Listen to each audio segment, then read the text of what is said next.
everyone. I hope you all are having great time at Prometheus conference. I am very excited to be here, and this is my first time attending Prometheus conference. Before we start, just a quick heads up. Most of my slides and the logos in it are hand-done by yours truly. Please pardon any imperfections or scribbles you may come across. So today I'm here to talk about what is alert analytics, why is it important, and how it can be done using open source tools. So hi, my name is Monika. I work as systems reliability engineer in observability team at Cloudflare from Singapore. Observability is to enhance insights into technology stack by gathering and analyzing a broader spectrum of data. In this talk, I'm going to talk about alert observability. This would look familiar to most of you. This is how a typical day for a lot of on-calls look like. On-calls receive a lot of alerts. Receiving too many alerts can lead to alert fatigue. Alert fatigue is essentially exhaustion caused by responding to unprioritized and unactionable alerts. Talking about on-call, I am on-call 24/7, 365 days a year, being a mom to a toddler. And talk to me about alert fatigue or toddler tantrums, I can talk about it all day long. It's 2 a.m., your kid wakes you up. Hey, wake up, I'm hungry. I generally suggest kid to drink some water and go back to sleep, just to make sure he's really hungry and not dreaming that he's hungry. It does happen. Well, similarly, in case of alerts, we want to make sure that the alerts are accurate and not false positive. Receiving false positive alerts can make on-call person desensitized. So here are some general findings about health impacts of on-call work. Being on-call can lead to irregular sleep patterns, potentially leading to sleep deprivation. Irregular work hours associated with being on-call increases physical health risk. Being on-call can also impact social life and leisure activities, leading to decreased life satisfaction and increased psychological distress. The unpredictability and intensity of on-call work can lead to chronic stress, which can in turn contribute to burnout, depression, anxiety, and any other mental health issues. So let's look at how alert analytics can help reduce the burnout. Alert analysis is essentially reviewing alerts periodically and giving feedback to system to improve the quality of alerts. Have you ever wondered how many alerts your team is receiving? Which component or service is generating most alerts? Which is most noisy alert? Or which medium is receiving most number of alerts? Is it chat, PagerDuty, or ticketing system? How many alerts do not have it set up properly and are missing very important labels like priority, alert references, and dashboards? A very few companies and teams do alert analysis. This is a very basic information which every on-call should have access to, even managers. So who would this be useful for? An on-call person who would be able to see which all alerts fired during their shift so that they can draft their handover notes and not miss anything important. Managers to generate reports over time to see the improvement over a period of time. Managers to understand how the on-call is for the team and to see if the on-call person is vulnerable to burnout. Would also be interesting or useful for writing incident reports and to see if the alert fired during the incident or at what point the incident started.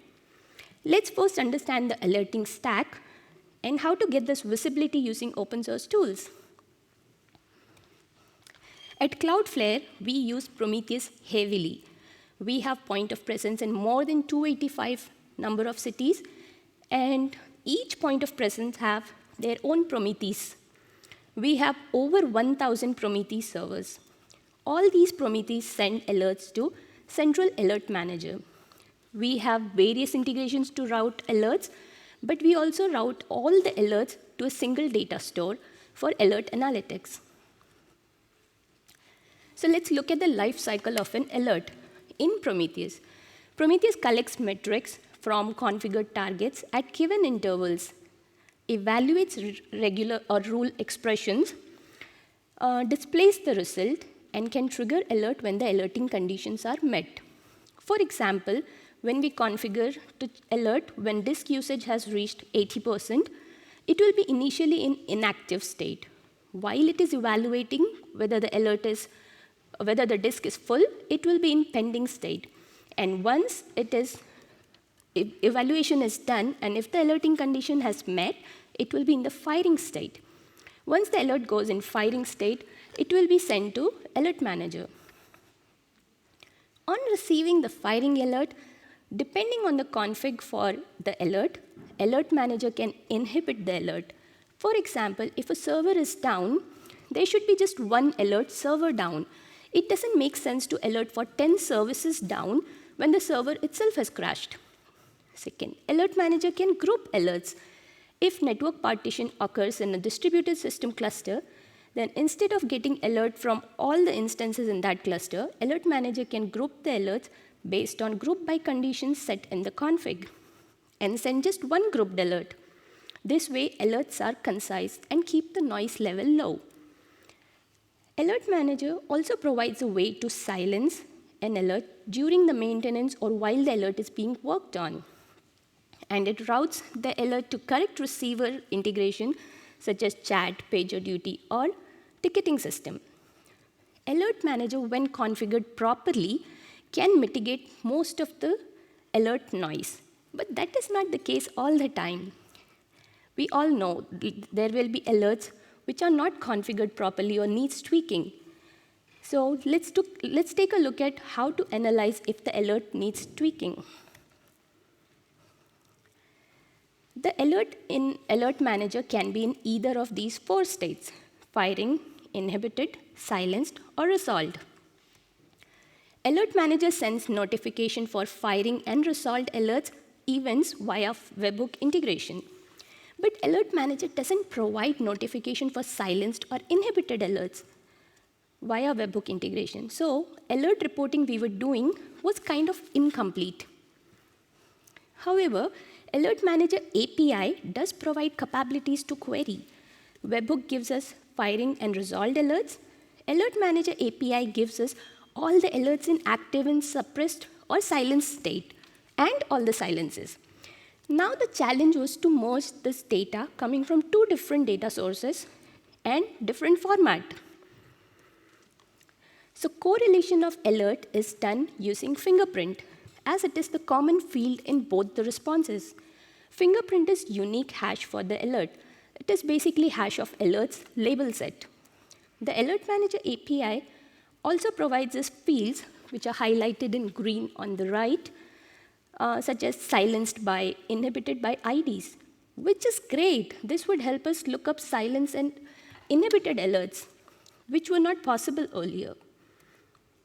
I decided to collect all the Alertmanager states data, firing, silence, inhibited, and resolved, using Vector.dev instance and store it in a datastore. Vector.dev, which is now acquired by Datadog, is an open source, high performance observability data pipeline. It is written in Rust and is vendor agnostic. Vector supports a huge range of sources to read data from and supports a lot of sinks for writing data to the destination data store. Vector also provides a lot of data transformation operations. So in short, we use Vector.dev to collect data from sources, transform the data, and write it into a data store. Here we are using one HTTP server Vector instance to receive Alertmanager webhook integration, 2 HTTP client sources to query alerts and silences API endpoints, and we are using 2 sinks for writing all the state logs in ClickHouse into alerts and silences tables. I have used ClickHouse for storing the data here, but any other database can be used.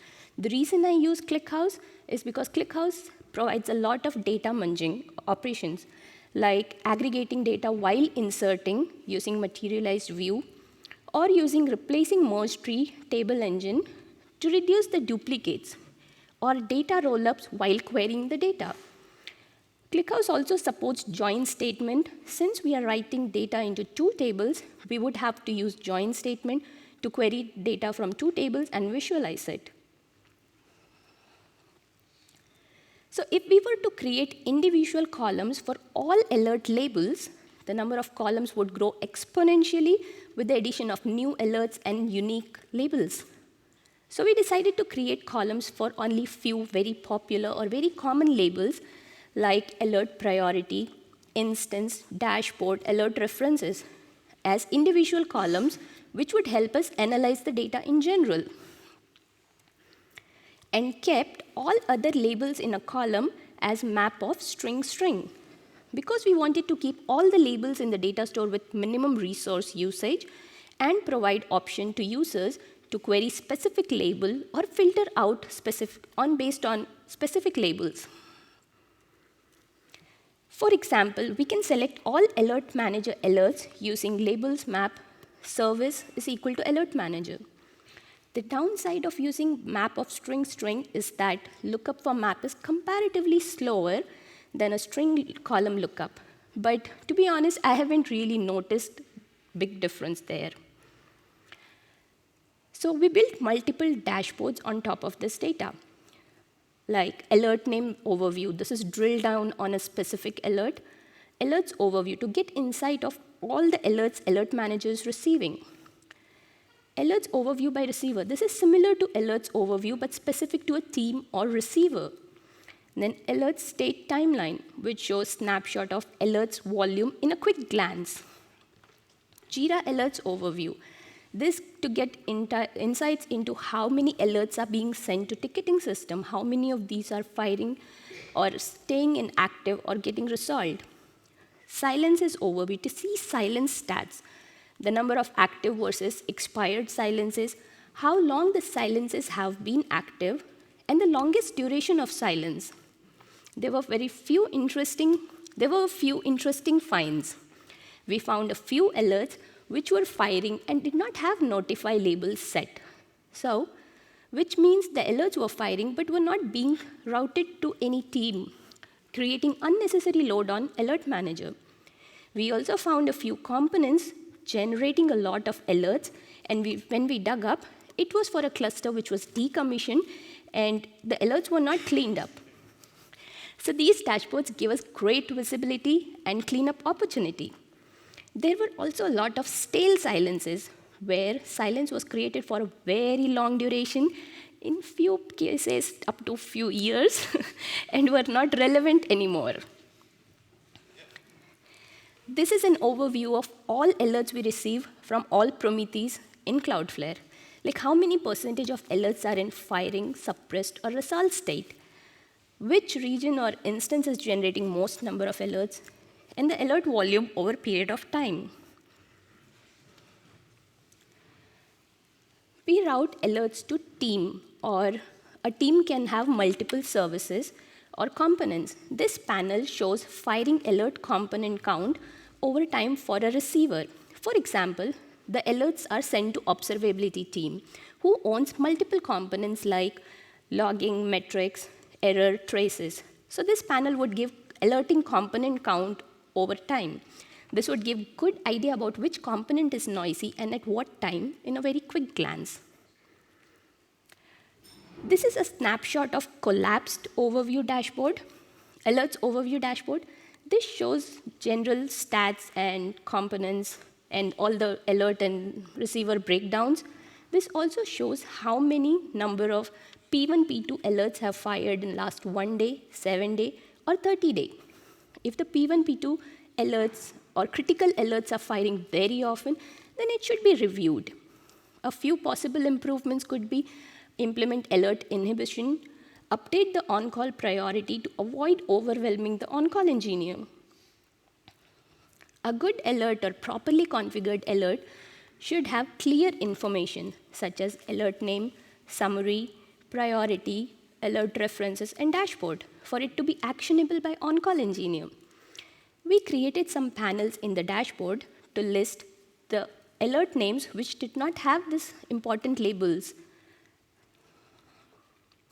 Silences.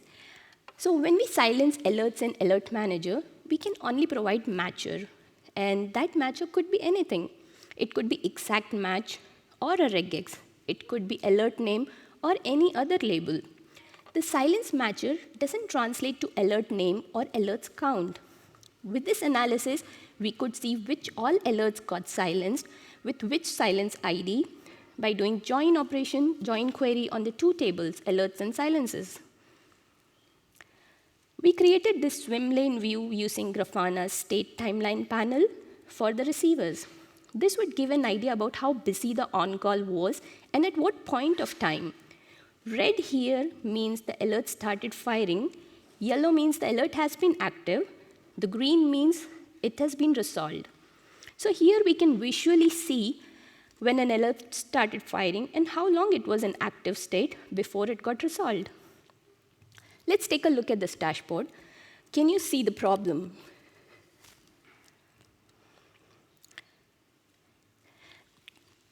The highlighted alert is changing state too frequently from firing to resolved. This looks like a flapping alert. Flapping occurs when an alert changes its state too frequently, as shown here. It was firing, resolved. It could be because of alerts which are not configured properly and needs tweaking, like adjusting threshold or increasing the for duration period in the alerting rule. To avoid flapping alert, make sure to add a for duration field to alerting rule, which allows to add time tolerance before an alert starts firing. In other words, it means alert won't fire unless the condition has met for X minutes. This is another swim lane view with more number of alerts firing and with data rollups of to start of 15 minutes. So key takeaway for the stock are, make sure to use Alertmanager features like inhibit alert, warning alerts by critical alerts, grouping. By default, all alerts for a given group are grouped together. A group by field can be specified to logically group alerts. Write recording rules to aggregate the metrics. Add a for duration field to alerting rule, which allows to add time tolerance before an alert starts firing.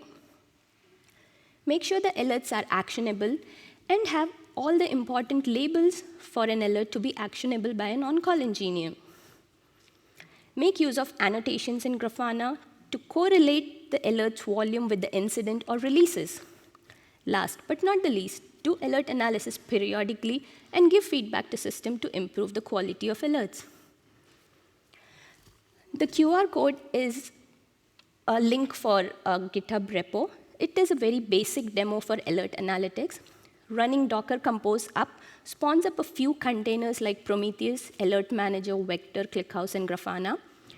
Vector.dev container queries Alertmanager alert API and writes the data into ClickHouse.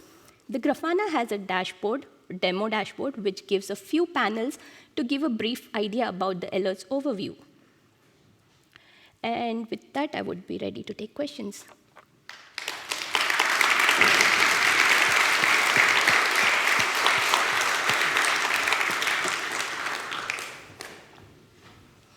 And before we hear the question, for all speakers, we forgot to give you your speaker gift, so you get yours on, thank you. on stage.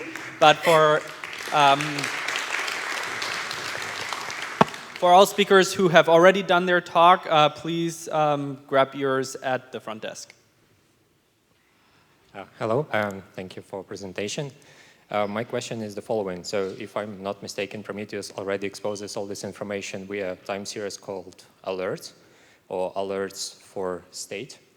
So what prevents you from doing the same analysis only based on these metrics in Prometheus? But that won't give the silences or inhibited alerts. Yeah, silences is the only thing which is missing, so probably Alertmanager can expose those. But otherwise, alerts can be analyzed in Prometheus itself, right? It can be. So we were doing that earlier, not in the Prometheus alerts, but we were writing it into another data store with only webhook notifications, and we found few gaps. That's why we wanted to collect all of the states and then analyze the data there. Okay, thank you.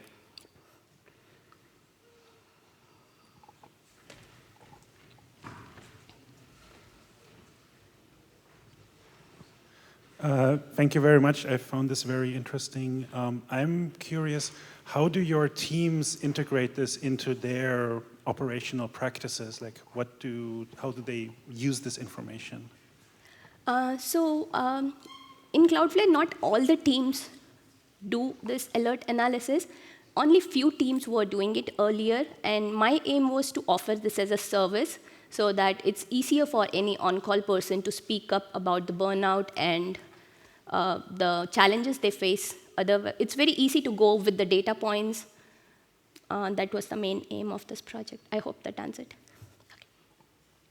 Okay, first I want to say thank you very much for the talk. It was really, all the talks so far were great, but yours was like perfect. Oh, thank you. I'm building something very, very similar where I work for, and it's very early stages. So what I've built is something that fetches alerts on PagerDuty API, aggregates per alert name, and just dump on Slack. Building something like what you've built sounds very complex, like to just build out of nowhere. So I'm interested in the life cycle, how this project came to be, if you know the history. How you started, what was the following steps, and when you get there.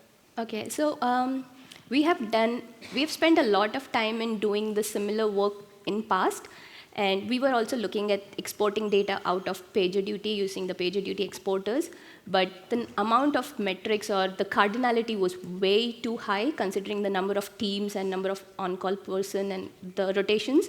So it was getting very complicated to do that with PagerDuty, and we wanted to have it from all the systems, for instance, Chat, Jira, or PagerDuty. So I wanted it in not just PagerDuty specific, but in general, whatever Alertmanager is receiving from that perspective. I have also another question, if it's fine. Sure. Are you open for collaborations in this project? I see it's open source, but I don't know if you are accepting contributions, maybe improve whatever you need to improve. So this was done as a work in Cloudflare part of it, but I think it should be okay. Or probably I can sync up with you in detail because I don't know the terms and conditions. Yeah, awesome. Let's sync up offline.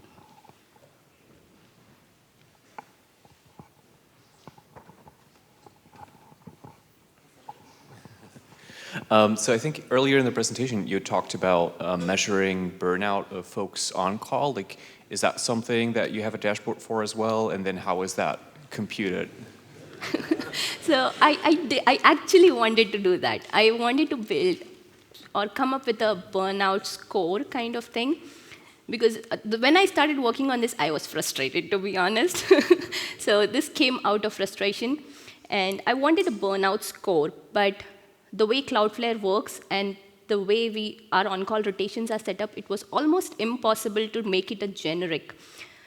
So few teams have 24/7 on-call, few teams have 8 hours, follow the sun rotation, and not every team member is in the same time zone. So it was almost impossible for me to come up with that, but that is something really good. I wanted to do that. Thank you.